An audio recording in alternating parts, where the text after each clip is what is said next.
if I'm shooting people out in sun, I don't necessarily want to have them in shade, but I want to have them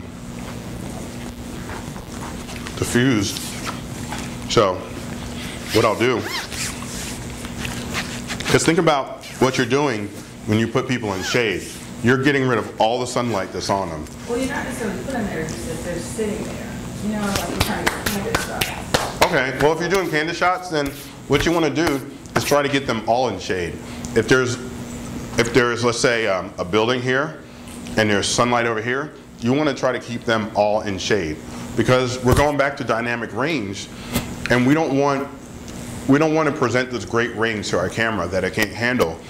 So if we can avoid putting bright sunlight in the picture, we avoid putting bright sunlight in the picture. If we can keep them all in shade, we keep them all in shade. You know what I mean? So even if that means shooting from a different angle. Now, this is what I would rather do. Actually, light can still get through this thing. But if we put somebody in shade, let's say you were trying to take a wedding couple in sunlight, you can take something like this, and if I hold this over them, or get somebody to hold it over them, but if this is held over someone, light still comes through. This will block out about half your light, but light will come through it. So the difference between this and, let's say if I had this on here, which would block all the light, if I put this on here, no light will come through it, and they'll be in dark shadows. So what does that mean for my flash? That means my flash has to work harder to put more light on them to match the sunlight. Does that make sense?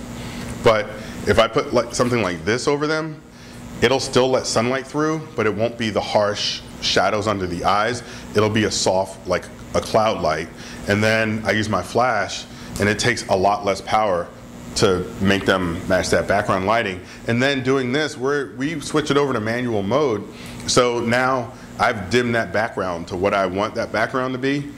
This over them, they still have light on them, so it's not, my flash doesn't have to just pound out light. And then once this goes over them, light's coming through, use my flash, a little bit of a splash of fill flash, and then you get a picture. I think I left it in there. I have a picture I took of a couple in bright sunlight at a wedding in New York. I'll go back to these. Like this, something like this. This was just taken with a diffuser over them so that there was still light going, like hitting them. If they were in shadow like that, then it would just look a lot more unnatural with the flash having to work so hard.